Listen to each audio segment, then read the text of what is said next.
Hello friends, this is Cara-Renee with B.Reborn Art and Healing, coming to you with a fantastical mixed media Crash Your Trash. So this is episode 14, and I'm calling it Cardboard Meets Tim Holtz Tissue Paper. So just trying to come up with a nifty title.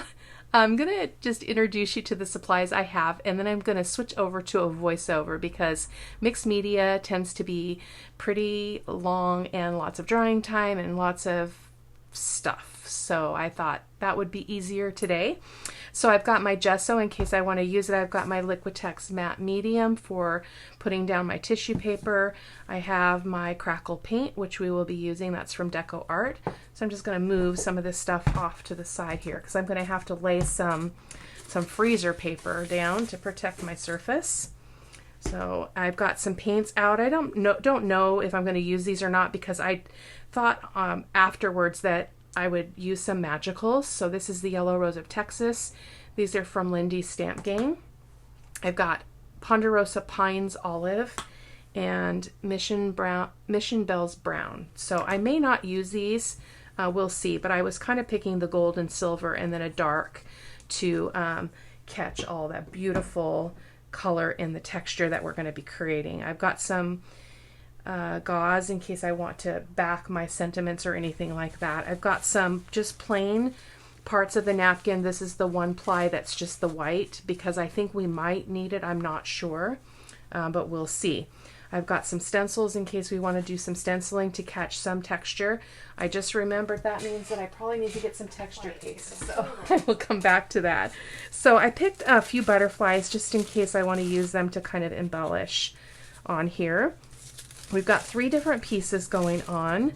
Hopefully we'll get through it all. I probably will speed up parts of it just to help it go a little bit faster. And then I've got some sticker sentiments. These are from 7 Dot Studios. Just really great sentiments. Sweet dreams are made of these. I forget these all the time, so I moved them as I've been kind of fussing around in the studio and bringing things into alignment with what I'm doing in my creative journey. So I'm going to go ahead and switch to the voiceover and we will get going. Okay, so here goes. It is 2 days since I created the video, so I'm hoping that I remember what I was doing as I was going here. I did pick up my grandkids up north, so they're still asleep this morning here, teenagers, 9 o'clock in the morning. So I'm just getting my surface here prepped and ready because mixed media is quite messy and I want to make sure that I protect my table from all of the crud that's going to be used here, the beautiful, beautiful grunge. So just getting some brushes out, my little tub of water, and then the bits that I'll be working on. So we're going to be using some recycled cardboard. This is just from my cardboard bin of recycled material that I hold on to. We're going to be making a tag out of that one. I'm going to be using my Liquitex fluid matte medium to adhere my tissue paper. So, or collage paper, I think is what Tim Holtz calls this. I made a decision here to bring in some regular white tissue paper to be able to create a little bit more wrinkled effect on these pieces because this collage paper is stiffer than regular tissue paper. So, and I also was not really a fan of the kind of that cardboard color, gray color showing underneath the collage paper, but it works out in the end. I kind of wish that in retrospect that I had not put the white tissue paper on top because it did push some of the color of the images in the back a little farther back than I wanted. And because it's mixed media, often you lose the layer underneath or lose visibility to a lot of it, but these turned out gorgeous. And often when I'm creating like this, I'm like, oh my goodness, what is happening here? Like, this is terrible. And in the end, though, it is always stunning. Always, I'm always pleased with it. So here again, I'm taking that white, or that clear, excuse me, that, well, I guess it's white tissue paper that's pretty transparent, and putting a layer of that, coated that collage paper with some more matte medium, and then putting the white on top. And then we'll set that aside to dry here after giving it a coat of matte medium over the top. And again, the reason why I did this is because I wanted to be able to create more wrinkles than the collage paper was giving me. So there's just a close-up of that, the crinkly bits of that white tissue paper. So we're just going to continue here for a few moments, and I'm just going to turn the music on and let you watch the rest of the collaging process here, and I'll be back.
This one I decided to go ahead and not put the white tissue paper on top, just to see kind of what a different effect that I would get. And I was much more pleased with on this one not having put that extra tissue paper. So we're going to go ahead and take a few minutes to dry this, and we'll come back when it is completely dry. So here we go. These are mostly dry. I'm going to go ahead and cut off all that excess tissue paper. I could have cut those pieces smaller and wouldn't have had as much to cut off, but it doesn't matter. I mean, I wouldn't have really used those bits anyway, so I'm just gonna go ahead and trim them off so we can move on to the next step.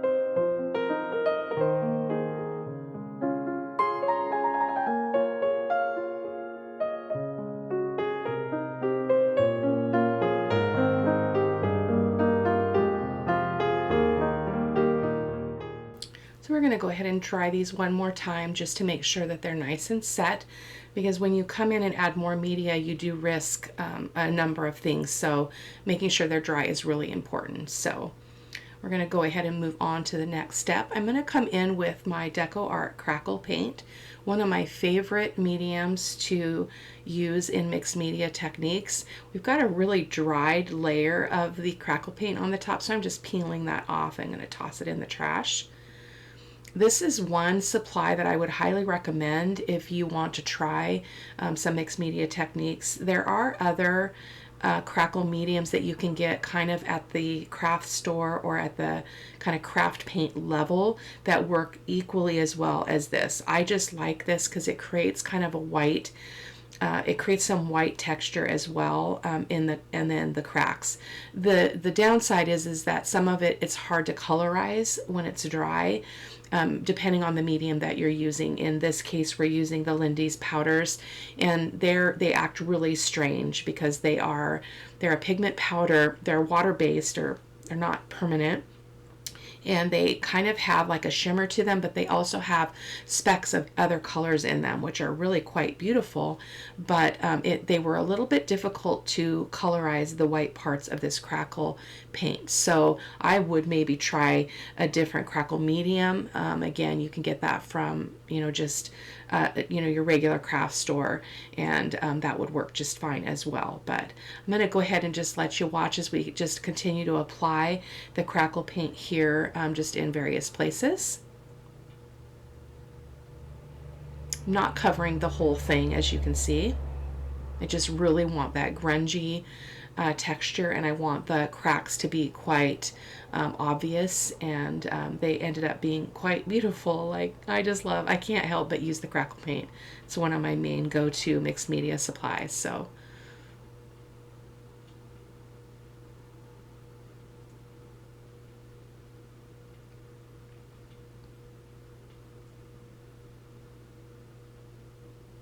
it's important to clean off your palette knives when you use these mediums, because they will dry on there and then they won't come off.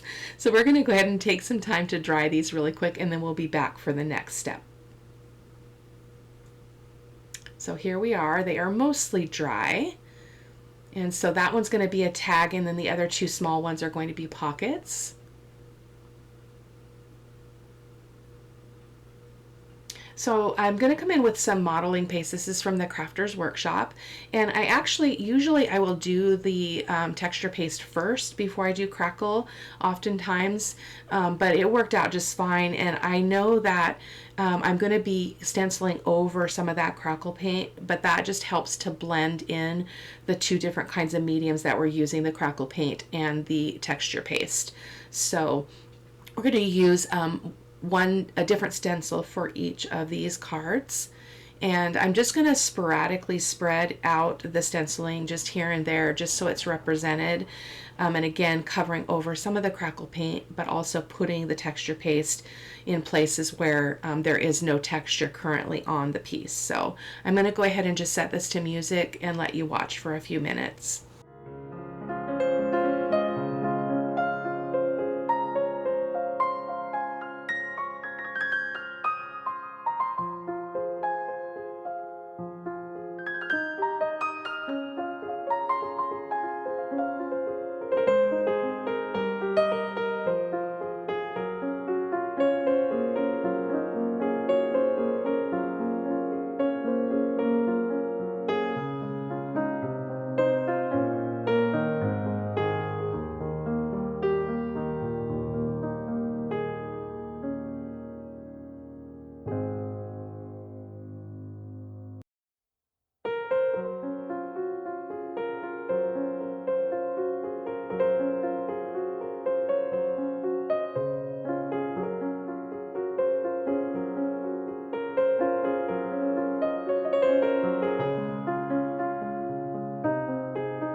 I really loved how this circle stencil worked out in the final product. It was really kind of a focal point on this tag, because I did it in so many places, and it as you're gonna see in the steps that follow, how the color goes into the cracks and goes around those circles. So it is really, really beautiful. That's another supply I would highly recommend, is some texture paste. I order mine from Amazon, and it's the Crafter's Workshop.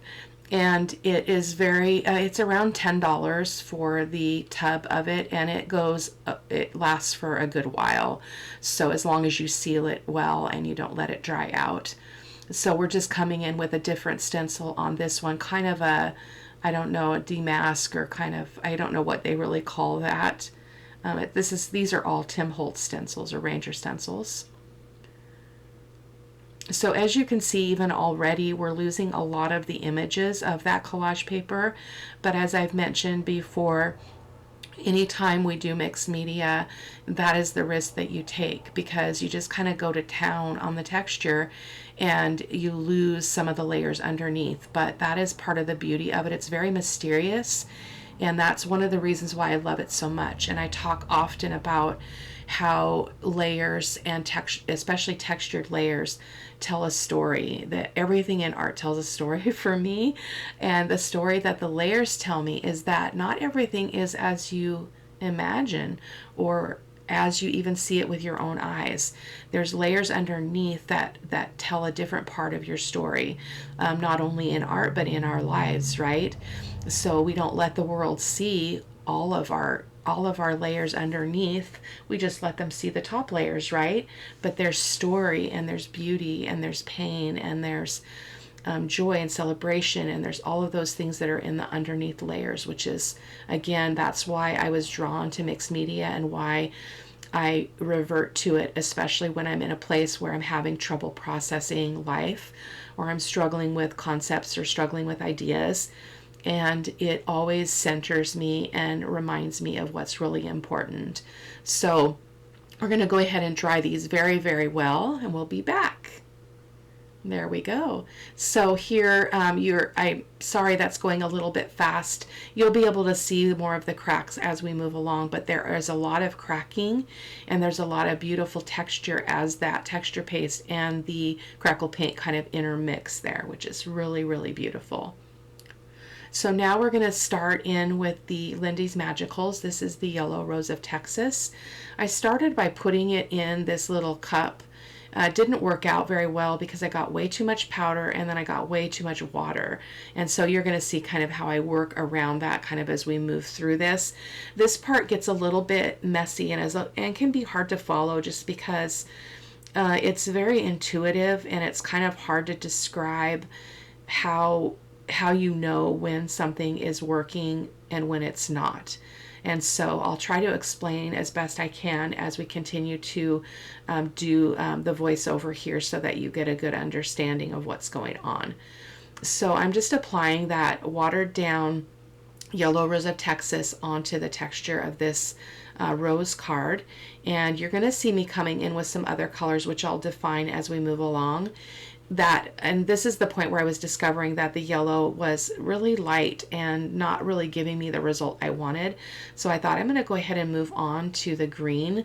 This is that olive color that I was mentioning. I believe it's called Ponderosa Pines is what this one is called.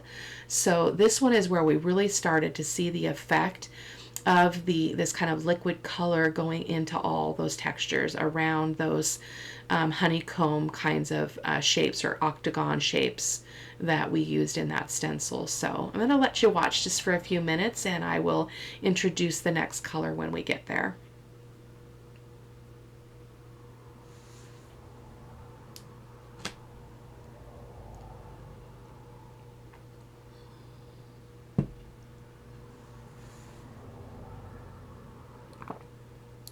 And here I'm just going to get a little bit more of that Yellow Rose of Texas out because, again, it was too watered down in that little cup. So I'm just adding a little bit of water from my water cup there, and that I'm getting a little bit of a darker result because I really want that to mix with the green. Is the green, I didn't really care for that tone of green, but again, as I mentioned before, the magicals are magical. That's why they're called magicals. So the color that you see in the powder is not necessarily the color you get. So there you saw me dry. I wanted to make sure that I didn't get too much blending as I come in with this Mission Bells Brown, which this in every one of these pieces was the turning point. Like, this is the color that created the most interest in the piece. And I also want to mention that you can get these magicals on Amazon. They last forever. I've had these about 4 years, and unless it's a really favored color like the Yellow Rose of Texas is almost gone, but these colors last forever because you really don't need as much as you saw me spill out because I wasn't controlling how I was getting that out on my table. I put way too much out, but it lasts forever and it's super versatile. I do want to remind you though that it is water reactive. So if you were to come in with another color, it's going to mix. You can dry it and set it a little bit, but it is water reactive. So if you come in with another medium or water, you're going to disturb that color. So that's just something to keep in mind. There are certain techniques and certain products that are more conducive to certain kinds of art. Just as long as you know how they behave and what their characteristics are, you can make them work for you. So but I just love how this darker brown is going into the cracks and into the around those honeycomb shapes, which you can see there. I think I'm going to hold it up here for you here in a little bit. I am dabbing up a little bit. You will see me do that from time to time because I didn't want a lot of water or liquid pooling on the top. And sometimes I use the baby wipe to kind of mute out or push back some of that color, or if it was too much, that allowed me to kind of take it back and proceed on. So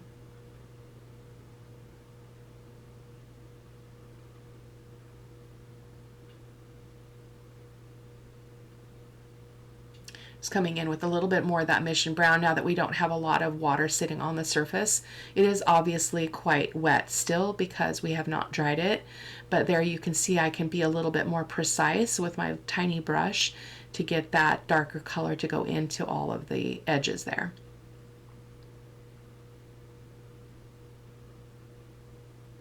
The other thing that I discovered was that typically I would prep my cardboard with gesso to allow it to resist and hold up underneath all of the water and all of the mediums that we're using. In retrospect, though, for these pieces, because they're going to go in a journal, by not having fortified the substrate, the cardboard, these pockets are not quite as stiff as others that I have created in the past. So going into a journal with my mixed media pockets and such and tags, they can be a little bit bulky and hard to manipulate because they don't want to bend very well. But this kept the cardboard more pliable because there's a lot of moisture sitting in the cardboard right now. So there's a time and a place for everything, and so you just have to kind of play around with what you're doing. I mean, you're not going to feel successful necessarily right out of the gate, especially if mixed media is new for you, but it is very rewarding and it's an exciting way to play.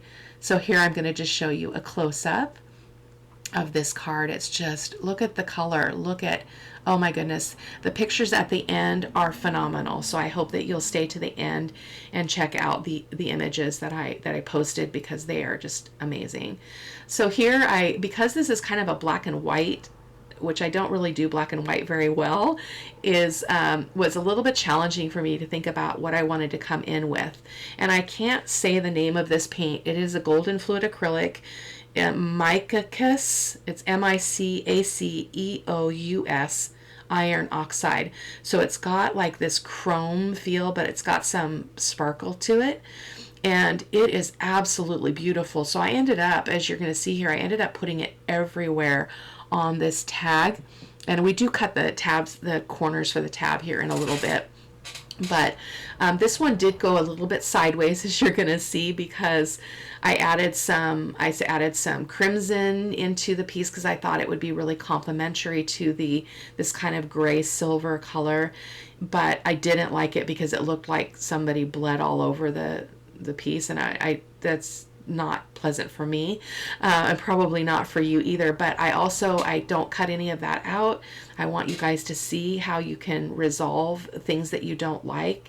There's often a workaround, not always, but usually we can improvise and we can change things, we can cover things and that kind of stuff. So just going to show you a close-up here. It's just into that texture, and in person it had this really porous look too, like it almost had like granulating crystals or something in the paint, which is phenomenal. And coming in with, I think I'm going to dry here first, but I'm going to come in with this golden, I believe it's my high flow. And I'm going to add some yellow to this, which in the end doesn't show a lot because, again, this tag kind of went rogue and it wasn't at all what I expected. So I thought I had cut out this drying time. I must have missed that. So I guess we'll just, I'm not going to further edit it. Maybe I'll cut here and edit that out.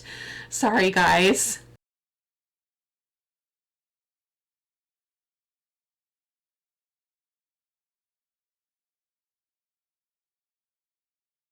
So we just want to make sure that that surface again is very, very dry.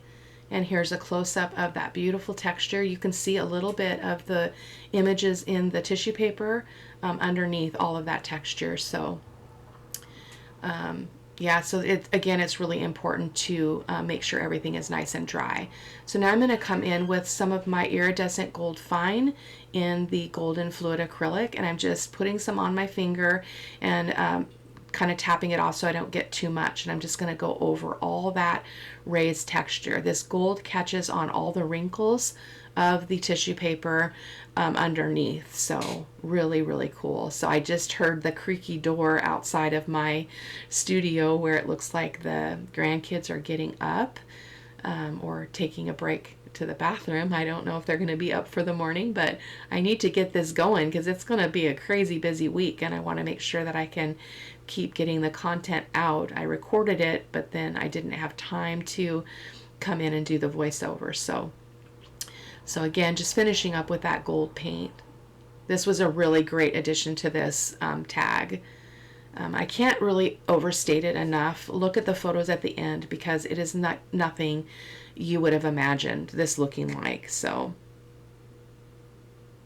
there we go. Isn't that just gorgeous? Look at how it's catching on the wrinkles. It's just absolutely phenomenal. Perfect.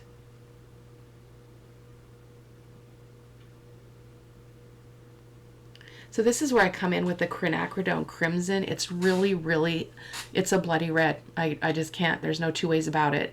And it's a great color in certain applications. It's not one of my favorite colors in mixed media because it's very, very bold.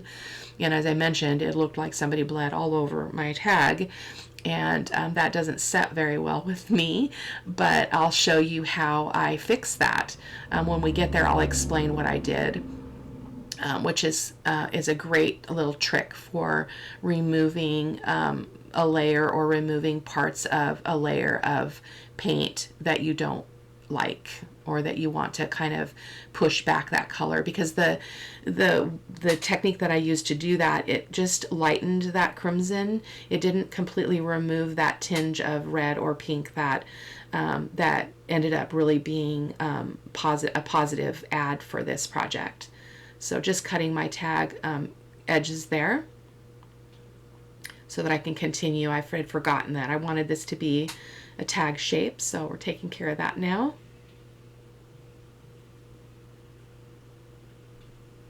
And I do come in and go over parts of it all over, and this is where it got really bloody looking and like just looked like a nightmare happening. So I'm just gonna let you watch, and then I'll come back in and describe how I fix it.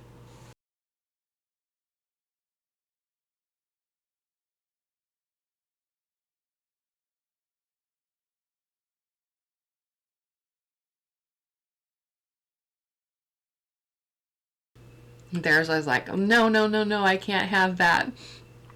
So what I'm going to do here is I'm coming in first with a baby wipe, and I'm able to pull up some of that red, but the other technique that you can use is just get a little bit of, oh, I guess I'm going to go in with the yellow now. I'll wait to tell you about the fix here in a moment.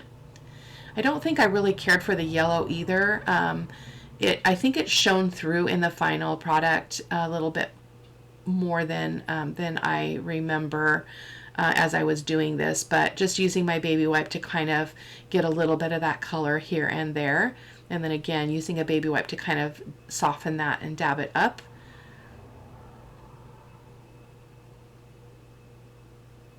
But I was still not liking it. It just felt really off for me. So now I'm coming in with a heavy duty paper towel and some alcohol. This is the technique I was referring to. So I'm going to put a little bit of alcohol on my paper towel, and then I'm going to go over the surface, and that's going to remove some of that color that I don't care for. So just watch closely here. You can see that it's changing the surface. I don't know if that's picking up very well on camera, but you will see that the red becomes either, it either is completely removed or it is lightened. I liked the tinges of it. I liked the suggestion of it, but it was way too bloody for me. So so that alcohol technique works. So see how muted out that is? Just perfect. Like that solved the problem. So I'm going to come in again with the Mission Bells Brown for a little bit more colorizing on this tag. I really want the circles to show, so by putting this on and then spraying it with a little bit of water, moved my powder there so I didn't spray that all over my table. And so you can see there that it's just sinking into that texture. And this again, on every piece, this Mission Bells Brown was the key, and really helped the entire piece to become what it ended up being. Really, really beautiful. And just dabbing up the extra fluid there, the extra liquid. And there's a close-up of that. Isn't that gorgeous?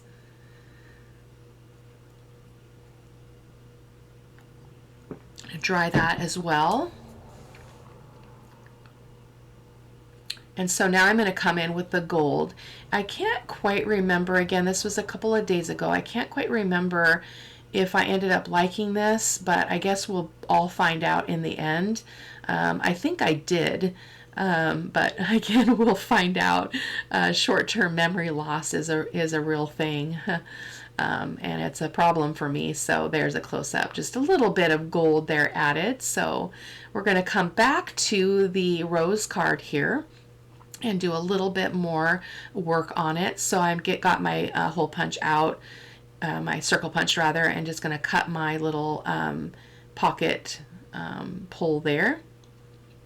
And then just coming in with just a little bit of gold. I didn't want the gold to overtake this one because it is beautiful in it of itself. So where the green and some of the other colors mixed, we've got some speckles of other color. As I mentioned, the magicals, just because of the way that they're made, they have this kind of surprising specks of color that are just really, really amazing. So I decided I wasn't really favoring some of the colors I had picked, so I'm digging through my little drawer here to get some different colors.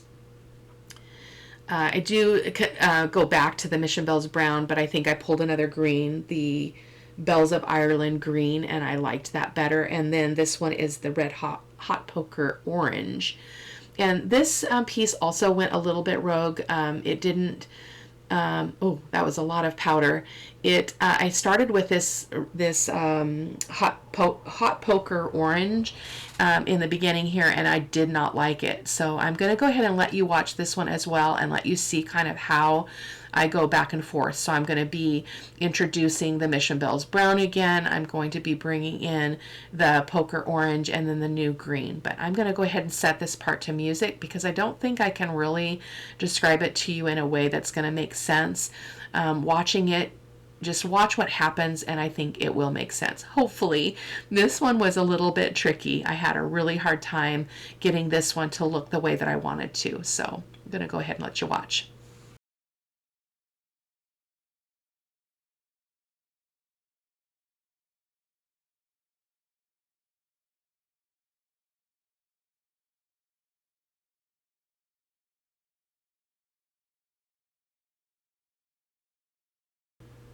So I came in with that yellow, as you can see, the fluid, the golden high flow acrylic, and that was a good addition to this pocket, but it's not enough. As you can see, it looks kind of, I don't know, it just looks weird. And the orange, this orange was a great color for this card because it brought out the orange in the birds, but it was just really hard to get the look that I wanted.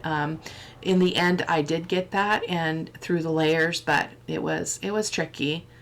I haven't used the magicals in quite a while. I need to really get them back out. I love using them for card making. Maybe I'll do a video of that sometime. Where you can make some great effects on a card front using stamps and other such things. So maybe I'll give that a try again. So that was just a close-up of this at this stage, giving it a good dry. And then this is looking better now because that hot poker orange and the yellow is really, they're kind of complementing each other at this point. And now I'm going to come in with the new green, which is the Bells of Ireland green. And this time I'm trying the technique I generally do, which is to use my fan brush and kind of sprinkle it and then spray it.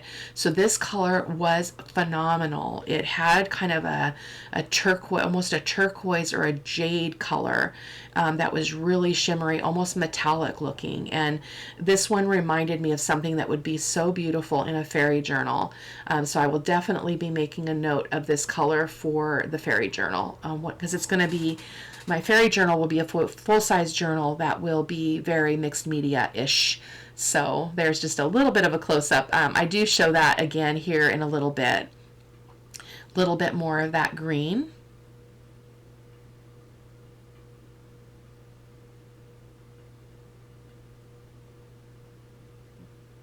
This was such a striking color and such a surprise effect. Beautiful. So we do, as you can see, we're losing the birds, right? But that again is just the nature of mixed media. It's the nature of the way that we're creating. And so here you can see I patted that with the paper towel and I pulled up a lot of the color that was in the top portion of the card, but I do rectify that here coming up. This is the Mission Bells Brown again. Get a little bit of water on my brush, again using that tiny brush that I can really kind of control how much I'm applying, which is a key also to how this turns out. Just using the right size brush is everything.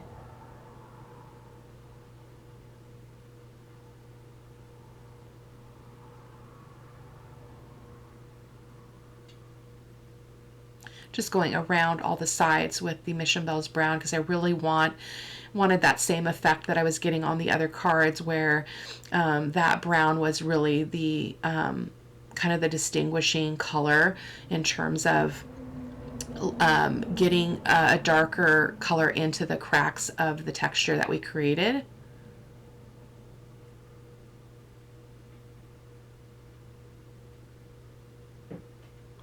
And this is the hot poker orange again.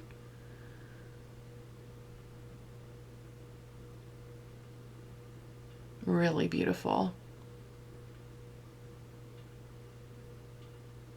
And if you're still here with me, again, please do wait for the photos at the end because they are just scrumptious. Just mixed media is such a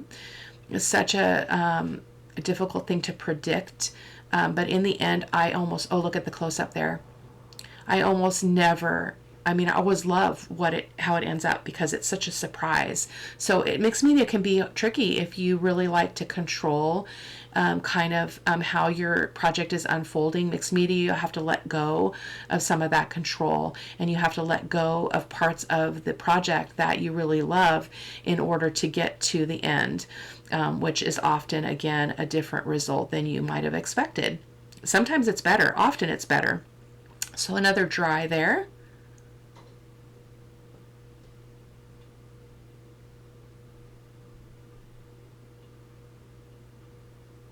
So you can see there on the back, the cardboard, I did not prep it, so it's very soft and very wet. Again, as I mentioned, though, it's going to end up being a good thing for what I'm going to use these pockets for. So it's epic. These are probably going to go in the fairy journal when I do that.